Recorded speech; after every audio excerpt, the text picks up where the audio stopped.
Hello, and welcome to the video on possibly the best travel bag you could buy.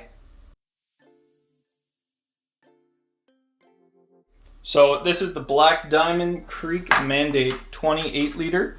I took this bag on a 10 or 12 day trip across Europe. It was the only bag I brought. It was a carry-on bag, so I didn't have to pay any checked baggage fees. So I'll start at the top of the bag and make my way down, I suppose. Starting at the top, we have the handle. We have our carabiner loops on each side. They run down each side of the bag. And we have our sealed zipper here. They are YKK zippers. Really nice pull on them. Top compartment has a lot of organization. It's a very spacious bag. So we have our sunglasses pouch, as you would call it, separated by a zipper. And then a really spacious top part. So this I found very handy when you're sitting on a short flight or maybe a train and you have your bag at your feet. You could just easily reach into the bag for your essential items that you put in there and without having to pull up the bag or anything like that. So typically for me, what I did is in the sunglasses pouch, I would put the GoPro, zip it up, battery bank, headphones, hand sanitizer, and there's still plenty of room in there. In fact, I could probably actually fit this Bose speaker in there too. And zip it up. So a very handy feature on this bag. Really enjoyed that. And the best part is when you pack out the inside of the bag, it actually has a divider in there, so you can't pack into this. Most bags, when you overstuff them, it tends to seep into the other pockets, and that's just not a thing here. I can push on the bottom, and there's a pretty good gap there between the two pouches. I'm going to go to the front pouch here, which is again nice YKK zipper. It's not weather sealed, this one. It's only the top piece that has that. There's zippered pocket along with this other pocket underneath it to try and organize your items. I mainly just stuffed things that weren't too important. I think I shoved a raincoat in there. Just things you might want during the day that you don't have to open the back panel for. So next up I'm going to go into the back panel, which is in the reviews for this bag. A lot of people said that it's a pain to get to, but I didn't find that at all. If you just set it down, lift this one strap, you can get into it. It's not a struggle. There's no problem getting into it. The side, there's not much to it there. It's not like a backpacking bag where you would have your wire frame to support it. And maybe this is what they're talking about. The handle keeps trying to go back, but I mean, if you really want in here, you can just flip it back. It's that easy. Both sides here on the back panel have a zippered pouch.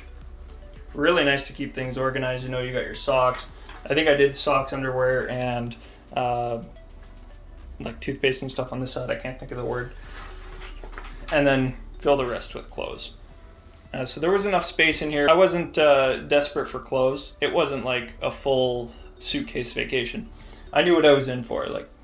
If you're buying something this size to go carry on travel, you know what you're getting yourself into. And that's it. There's not much more to this compartment. Just really good organization. So to zip it up, it goes all the way around.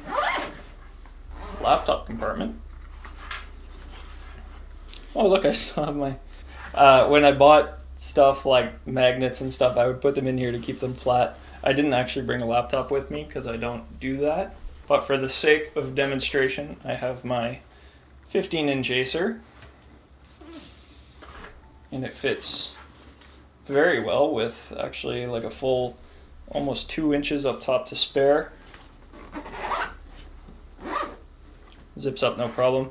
You can see they give the laptop pouch some space so it doesn't spill into your other compartments, as I mentioned with the other one. It actually gives the bag some structure, so maybe I'll leave it in there. Next up we have this security pouch here, and this is good for things like gum, or maybe your collection of SD cards, or maybe a passport like I used it for, the obvious answer. And just like that. It's not very accessible though when it's on your back. I will say that. It's kind of hard to reach back there, unzip the zipper, and grab what you need. So keep that in mind. You might have to take the backpack off to access it if you kind of struggle with range of motion. Otherwise, I think you'll be fine. So yeah, there's no comfort material really. They have this little, I don't know, trench.